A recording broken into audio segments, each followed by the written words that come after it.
Yea, though I walk through the valley of the shadow of death, I will fear no evil. Valleys of the shadow of death are nothing but environments or systems that are designed by humans to induce fear and uncertainty, or in other words, forced alignment environments/systems that I have previously mentioned. This Sunday, I will talk about environments and systems of fear, history of darkness, and the potential future of light. History of darkness, with darkness in this context meaning simply a lack or control of information, an environment or system of ignorance or lack of authentic information.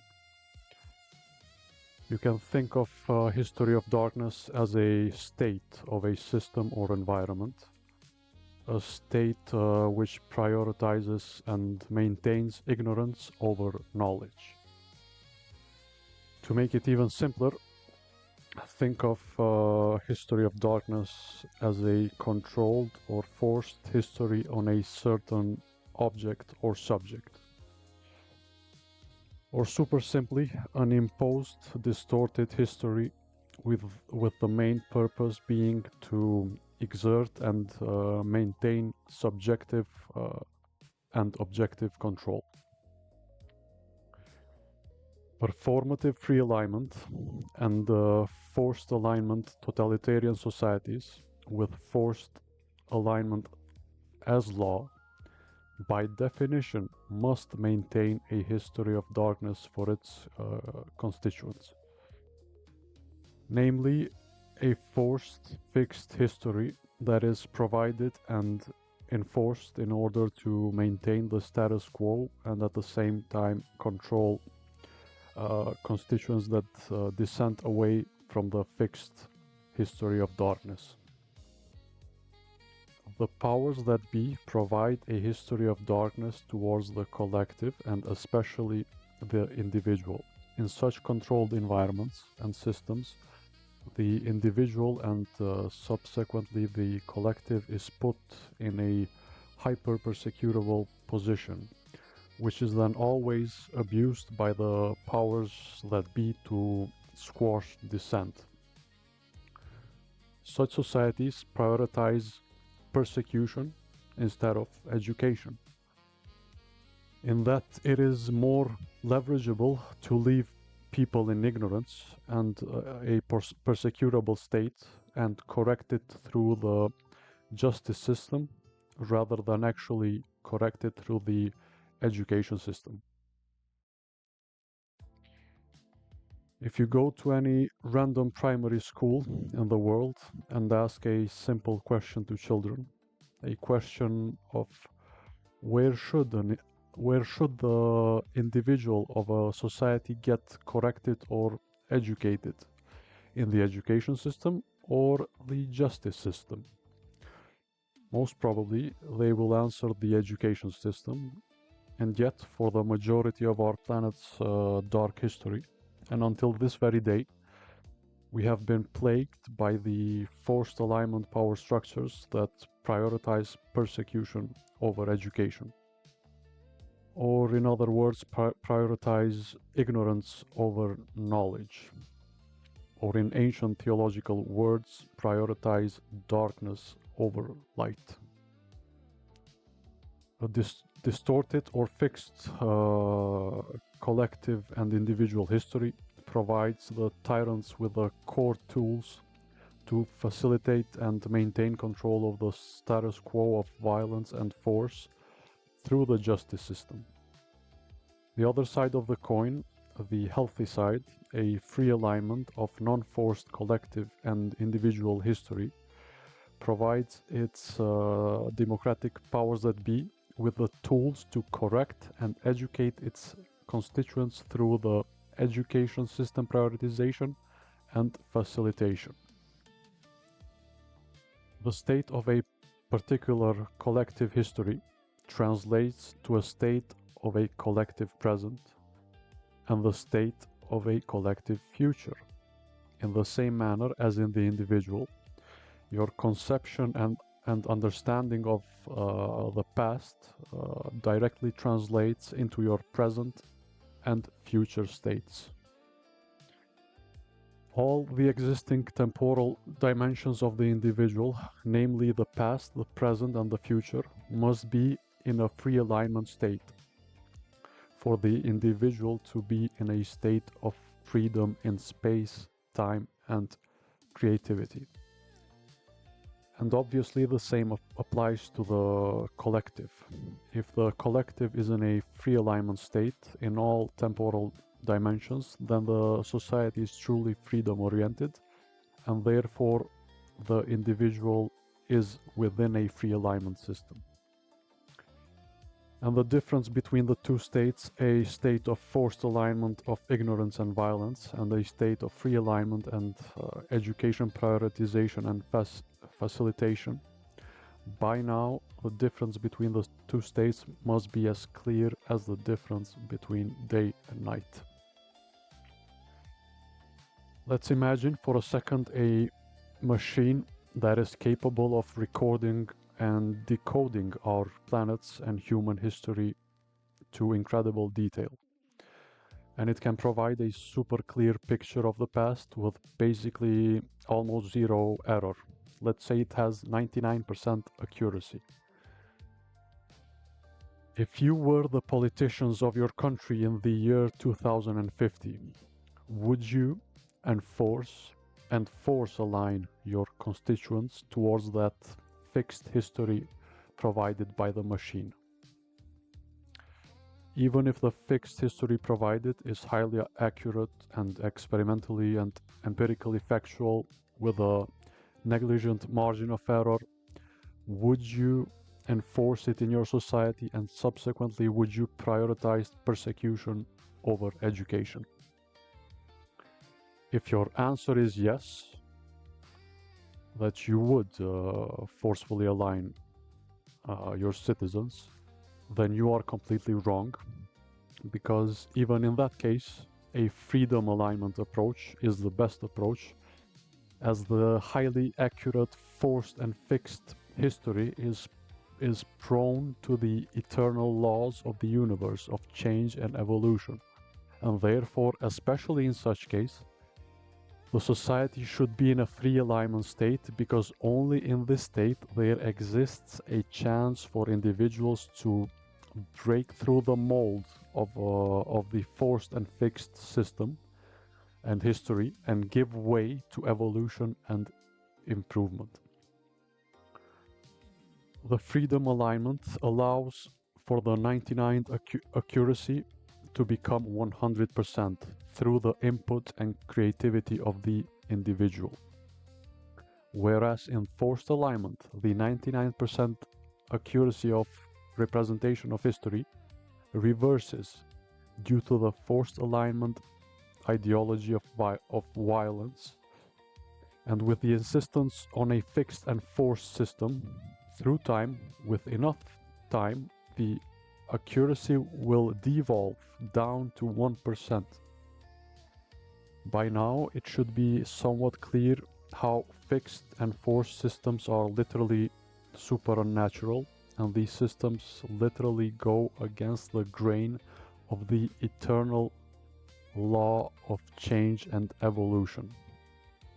Fixed systems enforced with violence are like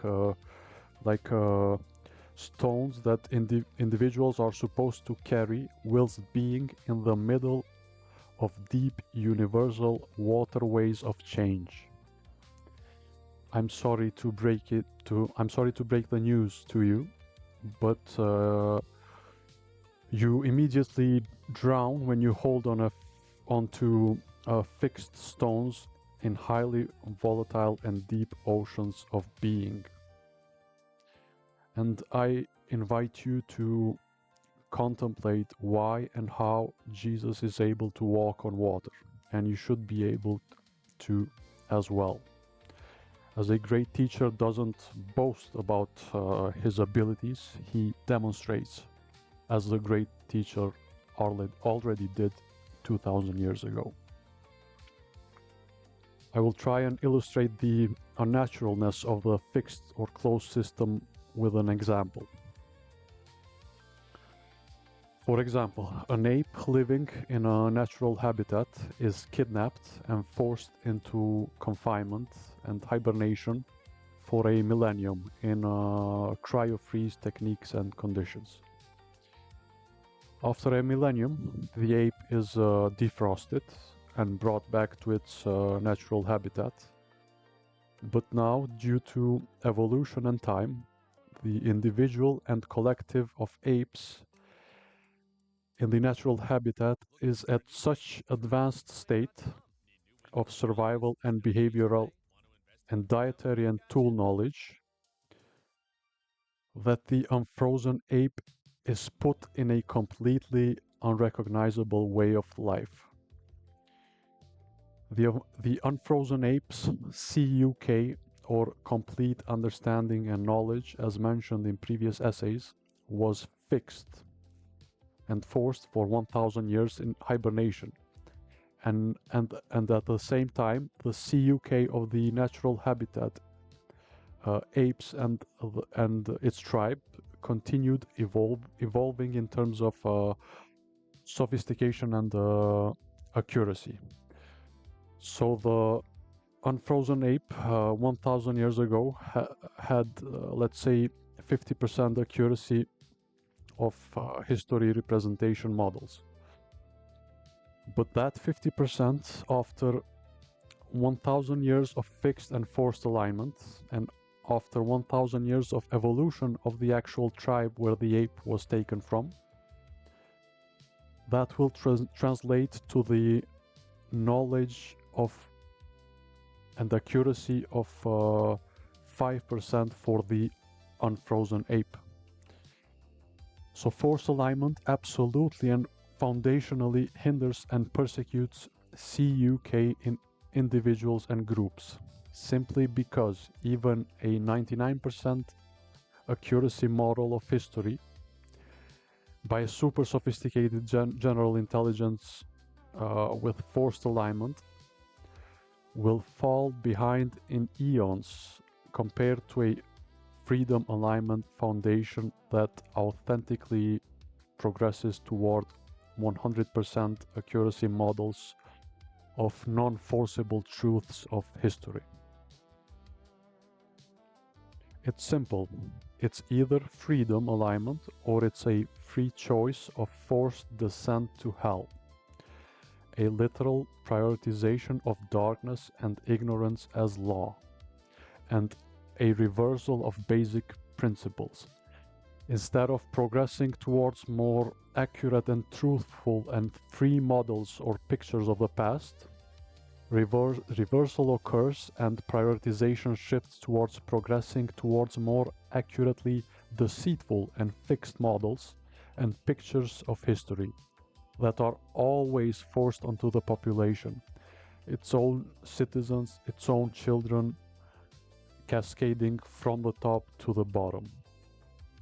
In other words, a history of darkness, a history of ignorance develops with forced and fixed alignment systems, where it's more leverageable to provide and enforce inauthentic, deceitful models and representations of history that mathematically and superficially appear as accurate and progressing, but in actuality are just models that represent regressive and repressive closed systems. From the perspective of World War II Nazis, their models of history and the world were progressive and accurate on paper. But in reality, that accuracy and progress was within a closed and forced alignment system of terror, and any progress within the system automatically meant progress and accuracy towards darkness, terror, and destruction. In super simple words, hibernated, frozen, closed, fixed, forced alignment systems are the bane of healthy individuals and the collective human existence. And the bureaucratic, autocratic, and theocratic theaters of today's political world maintain this performative freedom or closed forced alignment through a history of darkness of the individual and its collective. Let's make this example extremely banal. If the machine decodes out a very accurate picture of what is, and that what is forced onto people, the only result is a loop of what is. So by definition, a forced alignment propagates the fixed closed history of darkness into the present and into the future in a never-ending loop. In such states, just what is exists and what is possible doesn't exist. History, by definition, cannot be a fixed set of ideas or ideology because it wouldn't be history. It would be just a fixed story. History is an ongoing perpetual process of evaluating the past. Therefore, by definition, a perpetually changing process of evaluation cannot be a fixed story, fixed set of ideas, fixed ideology, fixed governance system, a fixed belief system, a fixed God, or a fixed closed, you name it. The history of the collective, the history of the collective as the history of the individual is an ongoing process. It is not a fixed set of truths as it has been laid out and instilled into people's minds by forced alignment throughout our entire planet's history. Let's take a step back. For our entire planet's history and up until today, some of the most sophisticated minds in the West and East and North and South cannot and won't realize and act out the simple truth that history cannot be a fixed issue, that history cannot be based on our narrow, fixed ignorance, even with the help of super smart machines. History is a continuous process that is unfolding nowhere else but now, and therefore that is the most immediate domain to identify, evaluate, analyze, and evolve understanding of history, be it your own individual history or our collective planetary history. If you as an individual think of your history as a fixed matter, then automatically by default that state and idea propagates in the same fixed present and future.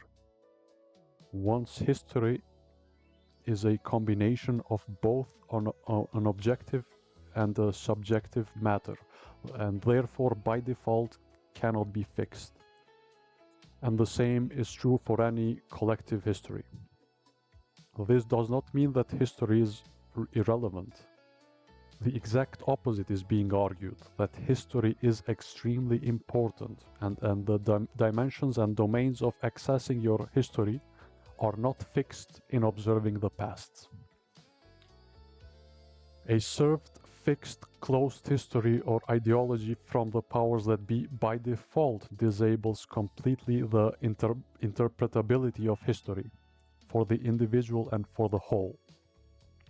Forced alignment's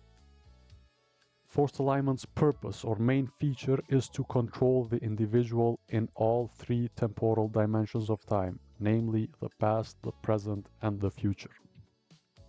An integral function of the mind or any healthy, complex, evolving system is this inherent function of complete understanding and knowledge that I have mentioned previously, or CUK in short. I have used a super simple example of an apple seed and how it must contain within it understanding and knowledge of all the systematic processes of its being, from a seed into an apple tree, into an apple and ultimately back into a seed again. Otherwise, the apple wouldn't exist. So it must be able to know and detect its environment and its own function. Within the apple seed, the entire software of the process must be present, otherwise the apple won't exist in the present and the future.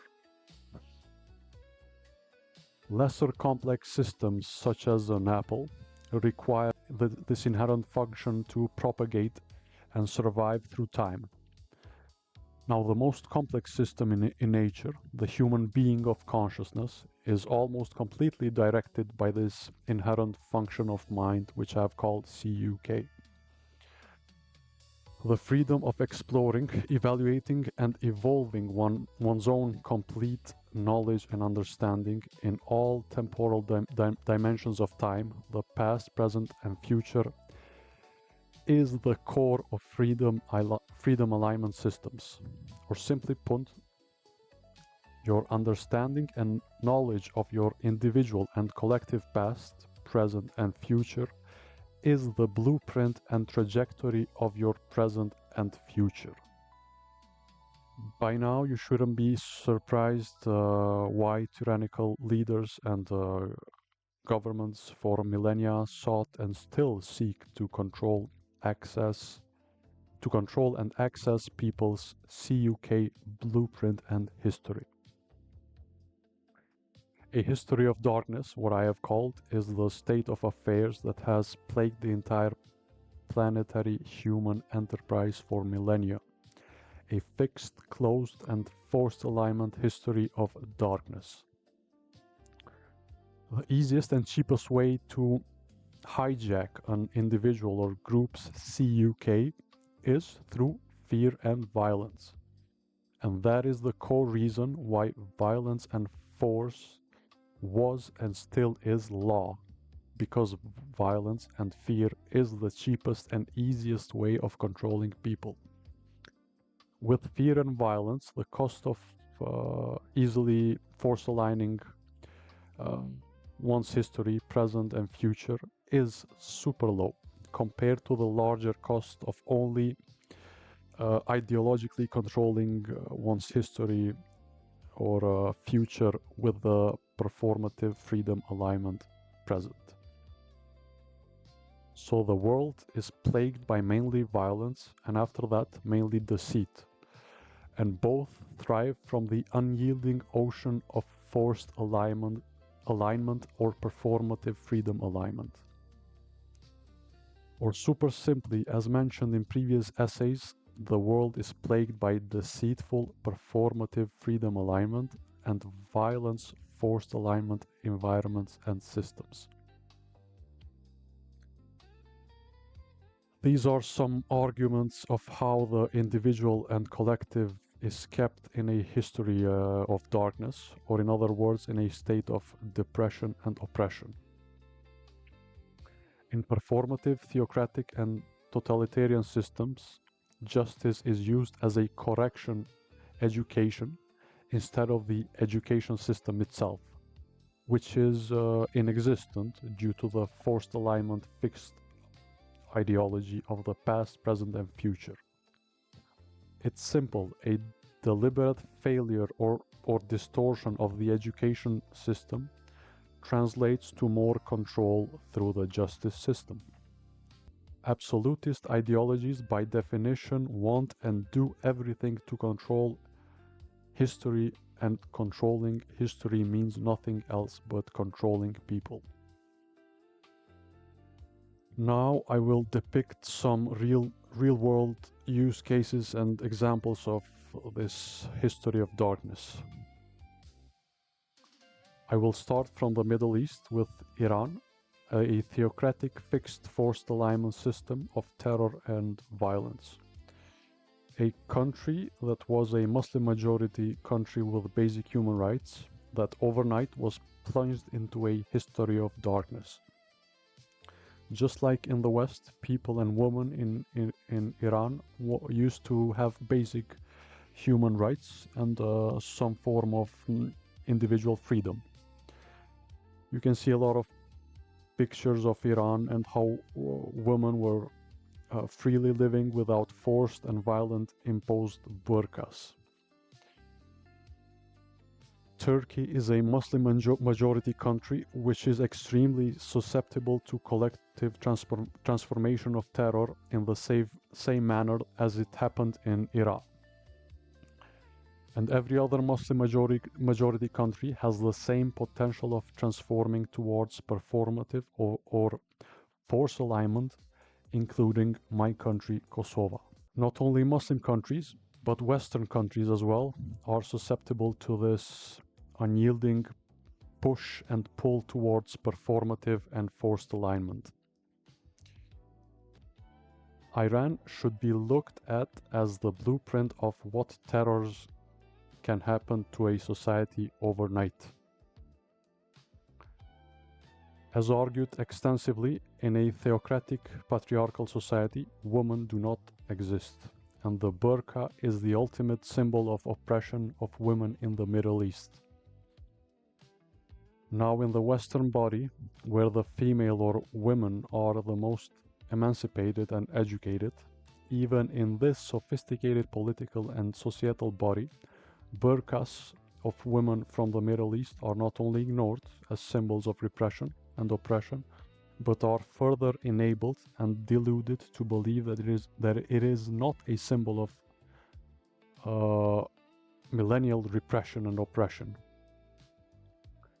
So not only does the primitive patriarchal male of the Middle East repress and oppress the Middle Eastern woman to the point of literal objective control, and as such keep the female in a history of darkness, but Western primitive matriarchal feminists do the same, of keeping the Middle Eastern woman in the West in a history of darkness.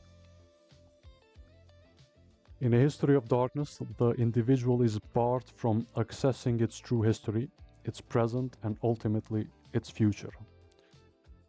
So this means that the Western political body is not so far off from a terror transformation in the same manner that it happened in Iran. Now, as a citizen of Kosovo, this is extremely worrying. If the most sophisticated political body, the West, is on a trajectory of performative and forced alignment, what does that mean for Kosovo or Turkey as a Muslim majority country? When is the overnight transformation of terror of Kosovo and Turkey coming? Before or after the West? This is an extremely realistic and worrying question that the West is failing to recognize. I repeat again, Iran was a secular country, not so different from today's Western countries, and not so different from today's Turkey and Kosovo. And just overnight, it was plunged into a history of darkness.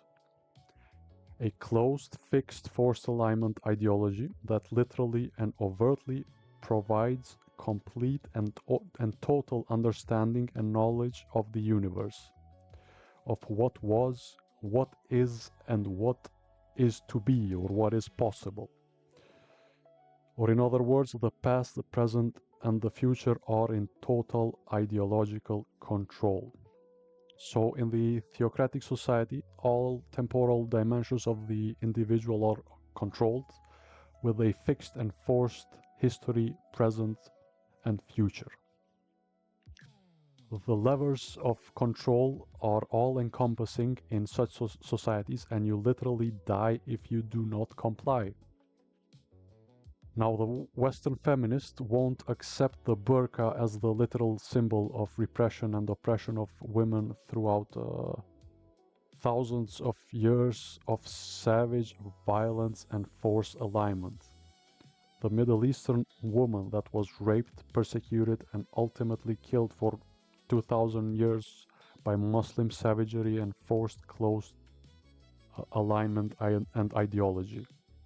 If you forcefully align a stone for 2000 years, it will abide, not to mention a living female player in the Middle East.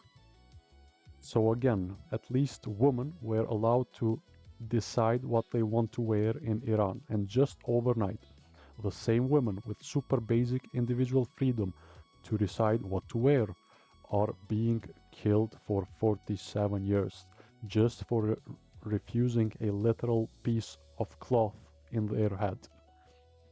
Until this very day, women are killed for deciding what they wear in that region.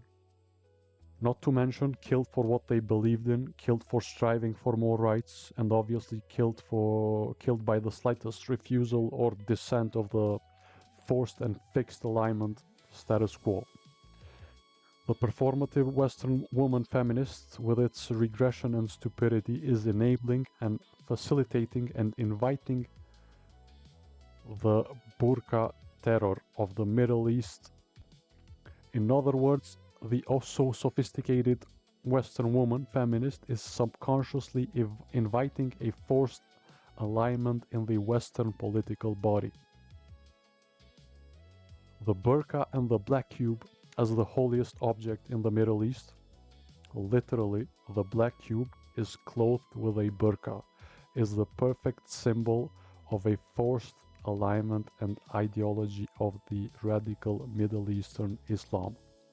A black cube represents a confinement or prison, and the burqa laid on top of it is the attempt to hide the black prison, or what I have called the history of darkness. The Middle Eastern human, and especially woman, is imprisoned in a black box of darkness, of closed and forced alignment. Think of the black cube as an environment that propagates ignorance and darkness. Imagine it as entering a dark room, and when you are within the environment of darkness, you are literally blind and subconscious, or simply you are a dead system that cannot interact with the real natural world outside the closed, fixed, and forced alignment ideological black box. Now, a history of darkness or black box can be forced onto an individual, a collective, a country, a world, or simply it can be forced into any object or any subject that exists. The past, present, and future of the Middle Eastern woman is in an absolute black box of absolute control. Let's put it this way: a patriarchal forced alignment theocracy directly translates into an environment where the female player is in absolute control, and objects that are in absolute control is the very environment where the female player is mostly abused by control. Does female human trafficking and abuse occur in secular or patriarchal environments? This is a rhetorical question with a super obvious answer. Patriarchal societies by definition are prone to treat the female player as an object within the black box of male forced ideologies and desires. And if you can't see it, then I'll translate it for you. The female human trafficking and abuse in today's world are propagated by black box societies. It's super obvious.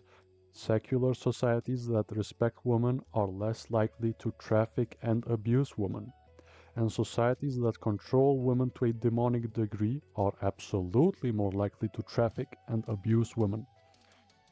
So without a shadow of doubt, one can conclude that the Middle East and its tentacles up until Europe and everywhere in the world are the main culprits and enablers of female human trafficking and abuse.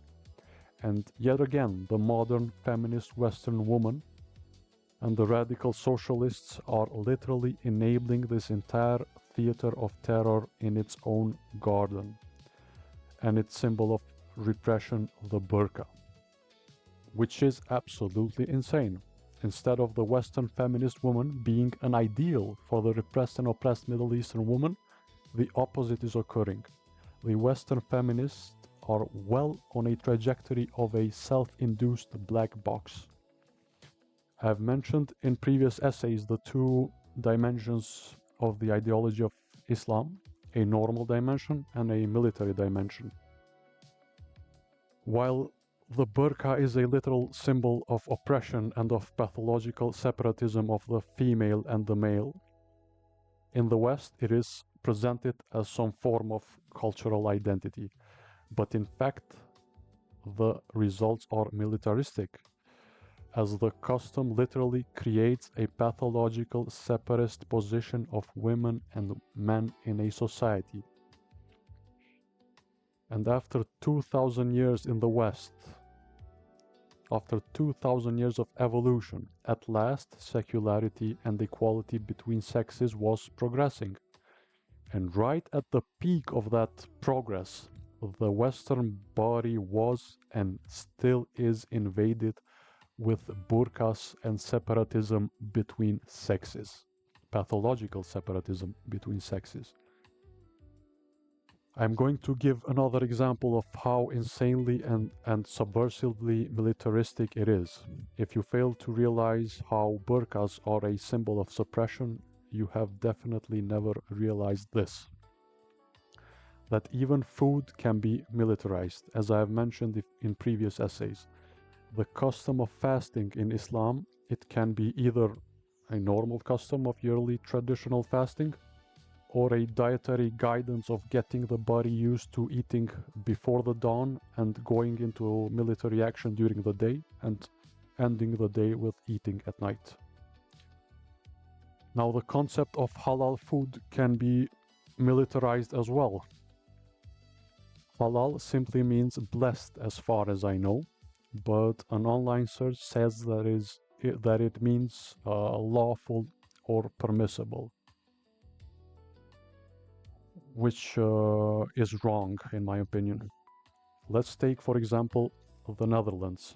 The Dutch decide to brand their food that is exclusively for Dutch consumption and name it as blessed or lawful food.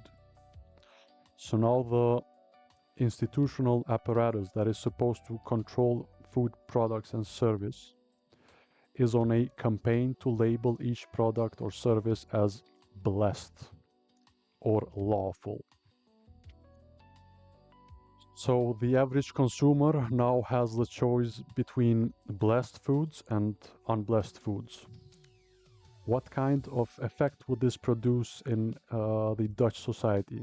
It's simple. It will produce a separatist effect of the people eating the blessed food that are by definition treated as first-class citizens compared to the second class that eats non-blessed food. Now let's imagine a Dutch diaspora living in country X, and the minority Dutch in that country tries to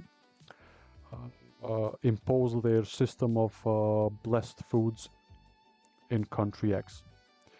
What kind of effect will this have on country X and its citizens? The answer is crystal clear. The Dutch, instead of aligning to the country's institutional food, product and service control system, they try to impose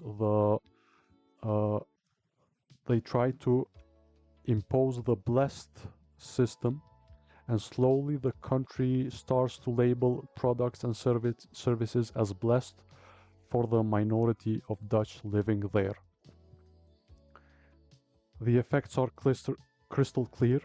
That system, if nothing, will create a subconscious position or Hintergedanke of separatism. That blessed food is for the blessed, and the second-class citizen eats unblessed foods. So as you can see, even food can be militarized and put in a black box and concealed with a burqa. And it is absolutely no different from the minority Muslims in the Netherlands. The halal food separation creates a subconscious thought or Hintergedanke of the average Muslim living in the Netherlands, that there are people that eat blessed foods and non-blessed foods within Netherlands. And by definition, non-blessed foods are for second-class citizens. And the second-class citizenry is the authentic majority Dutch citizen. And guess at which side the average Muslim will lean on and separate towards? The first-class citizen minority that eats blessed food, or the second-class indigenous majority Dutch that eats non-blessed foods? This is a rhetorical question, and the answer is obvious.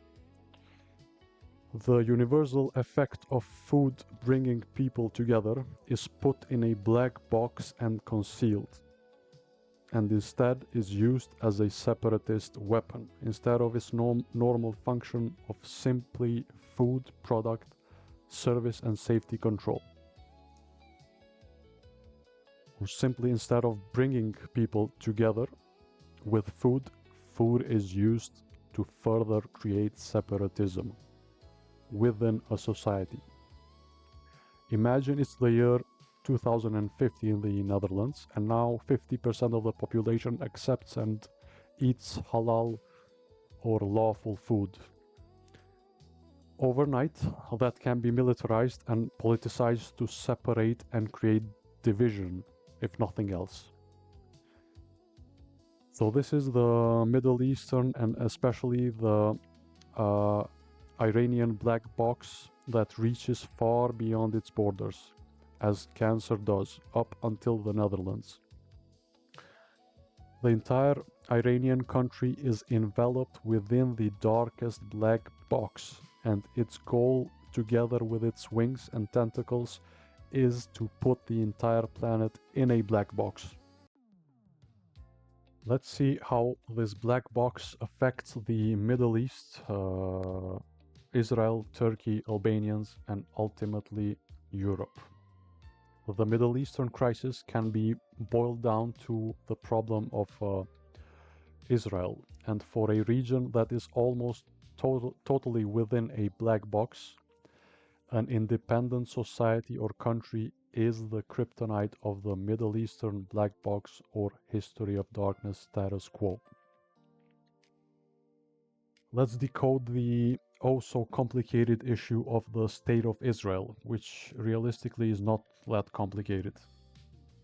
After millennia of being put in a black box of uncertainty, and after the latest terror black box pushed onto the Jewish population during the Second World War, the Jewish individual and collective arrived at a position to reinstate a Jewish country, which happened by slowly immigrating to the historical region of Jewish ancestry. And this initiative, as you can imagine, was pushed back and denied by the Middle Eastern black box of control. And literal bodies were thrown into war to make the State of Israel an impossibility, and this campaign of denial of an individual Jewish state is still active in today's world, where literal bodies are still thrown towards the idea of a Jewish state in the Middle East and in the West. If we go on a world tour voyage and explore the entire surface of the world, you won't be able to find any region that beholds and represents the history of the Jewish people. The only region that is the region of Jewish ancestry is the very start of the voyage, the Middle East. And this is absolutely undeniable, and even in Islamic literature, the torment of the Jewish population and its history of persecution in the region is mentioned. The question of a Jewish state in the Middle East is a super simple, and the answers are even simpler. The Middle Eastern Arabian Muslim answer to this question is hell no. And the Jewish answer to this question is hell yes. And the entire bloodshed and terror of the Middle East revolves around this question, and these answers of hell no and hell yes. And obviously, there is no winning between a hell no and a hell yes. And when there is no solution in sight, then the problem becomes a never ending cycle of bloodshed and violence. The black box in the Middle East, ever since the conception of Israel, is doing everything to put the Jewish state in a black box of control. And its primitive and animalistic strategy is to throw bodies at the problem. Literally throw bodies, human bodies at the problem. You can imagine how after World War II, more Jews immigrated slowly towards the Middle East, and slowly as the population increased, the need for an independent state increased, and how the barren lands were transformed with new investments from the West, and how the economically more prosperous 19th century Jew compared to the average Middle Eastern Arab that wasn't so prosperous, and how slowly, due to economic opportunity, Middle Easterns gravitate towards living and working in the region of Jewish immigrants. After the collective decision and right to a state, the black box of the Middle East since then has been throwing bodies at Israel. And by throwing bodies, I mean control its own Middle Eastern population to such extent, objectively and subjectively, that like robots under a spell or under a given direction, Middle Easterns become extremely aggressive towards the Jewish population. And after throwing human bodies to the problem of the state of Israel, the Jewish people had no option but to defend themselves, and as such were forced to throw bodies in defense themselves. So you can imagine how this cycle of violence started. The Middle Eastern black box and its hell no to a Jewish state resorts to pure violence and throwing bodies at the problem instead of solving it, and as such put Israel in a position to defend themselves. And this throwing of bodies towards the problem not only continues to this day, but the black box reaches some of the most sophisticated countries' institutions in the West, where in the 21st century, after decades long of throwing human bodies at Israel, the state of Israel is literally invaded and kidnapped and killed in the year 2023 by again the black box throwing bodies of kidnappers and killers at the problem. And today the black box is not only throwing bodies at Israel, but is keeping human bodies as shields and leverage for when Israel eventually defends itself after it has been invaded by foreign bodies of kidnappers and killers.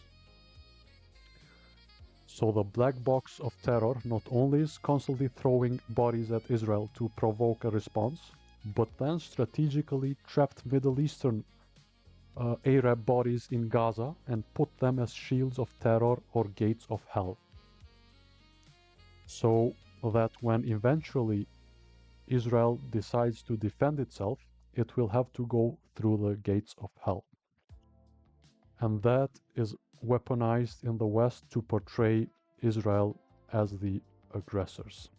The typical black box strategy of terror, violence, and manipulation, or concealment with a burqa. Within the black box or forced alignment environment, people's bodies are used as toys and are toyed with and thrown without a single thought, and thrown around without a literal single thought in mind, just as children play with toys and throw them around mindlessly.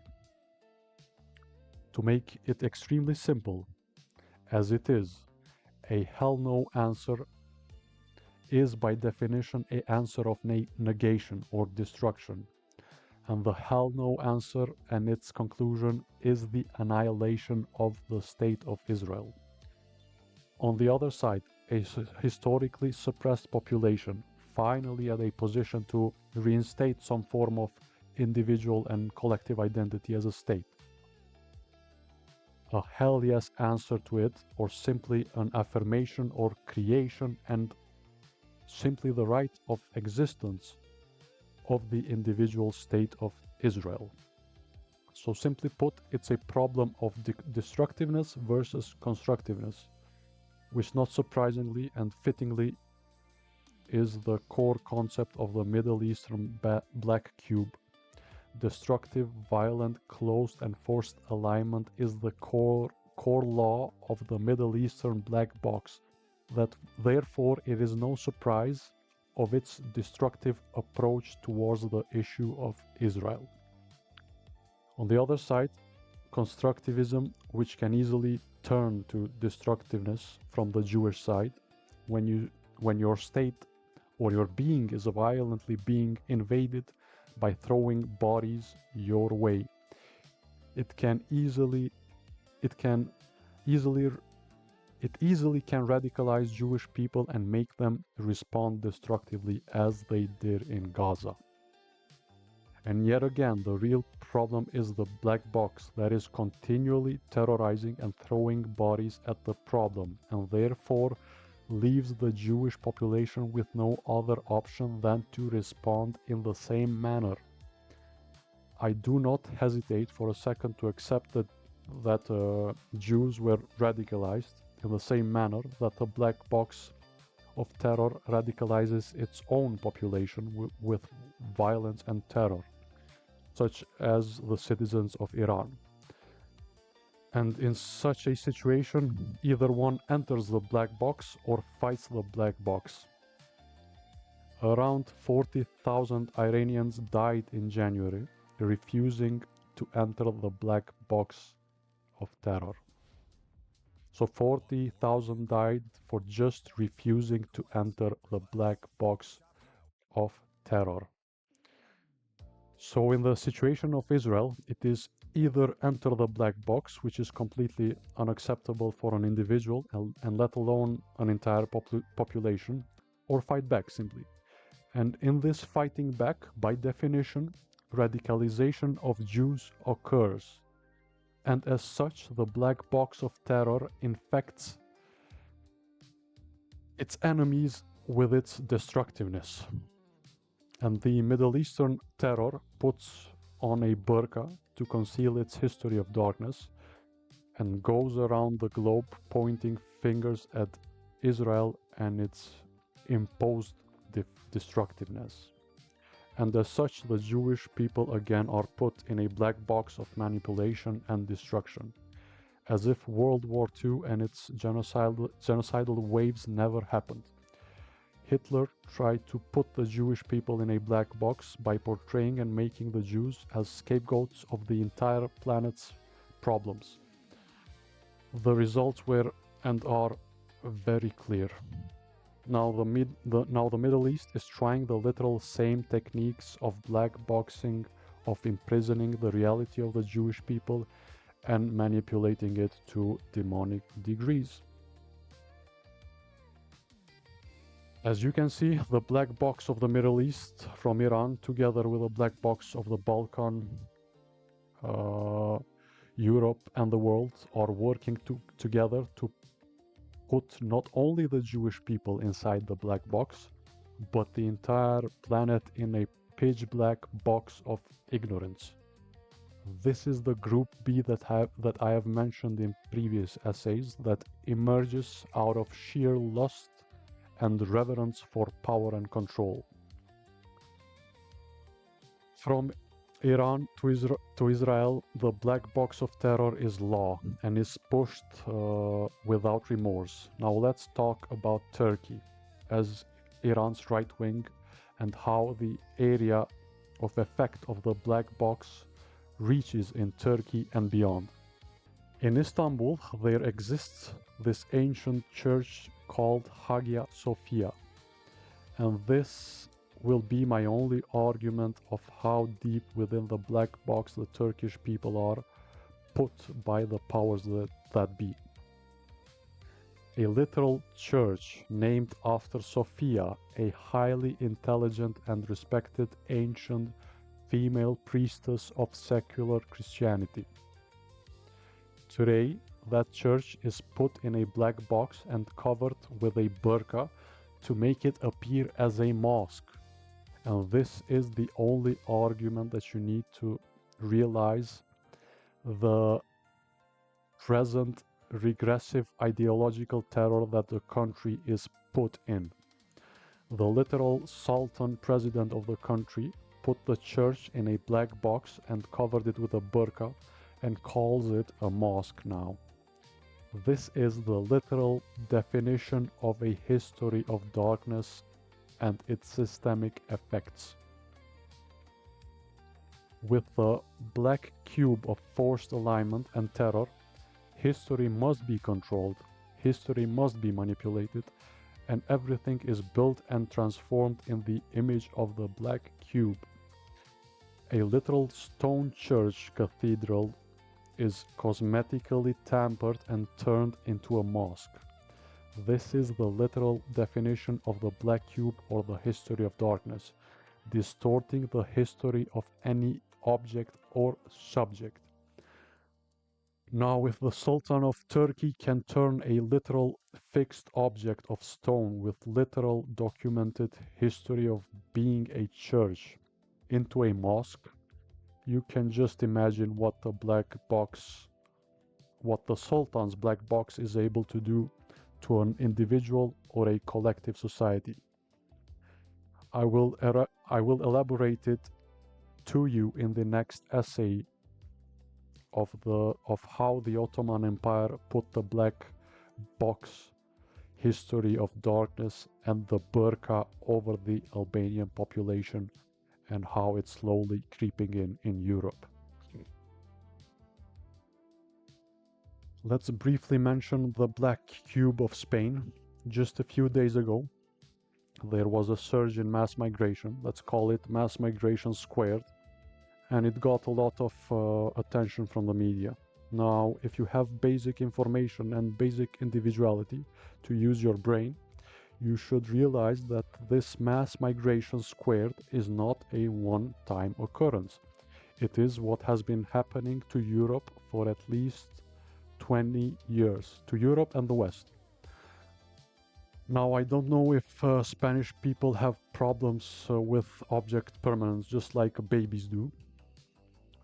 When you play peekaboo with babies, they literally think and believe that you vanish when you hide.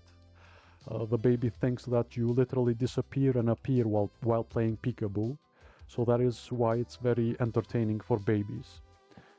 I hope the Spanish and Europeans have not regressed into baby-level thinking, or simply in general are not so deep within the black cube of ignorance as to not realize that after the media is done playing peekaboo with Spain and Europeans, the mass migration has been happening and will continue happening, and it will not disappear after appearing as mass migration squared by the media. And in fact, there is barely any difference between mass migration and mass migration squared. Both are the same, black cube bodies thrown at an object or subject. I would like to end it with the teachings of the greatest teacher. Evil is not to be feared, but is to be forgiven. And in order to forgive, you have to try and explore and understand it in the same manner that you might study a certain subject or a certain animal, for example. Understanding dissolves fear, and the dissolution of fear is the meta key of stepping out of the imposed black cube or history of darkness. Even if one gets put in a shadow of valley of death or a pitch black cube, only love can get you out of the valley or box. Never fear. In fact, fear, the same as fuel in a car, will only prolong your stay and ride within the domain of the black cube valley.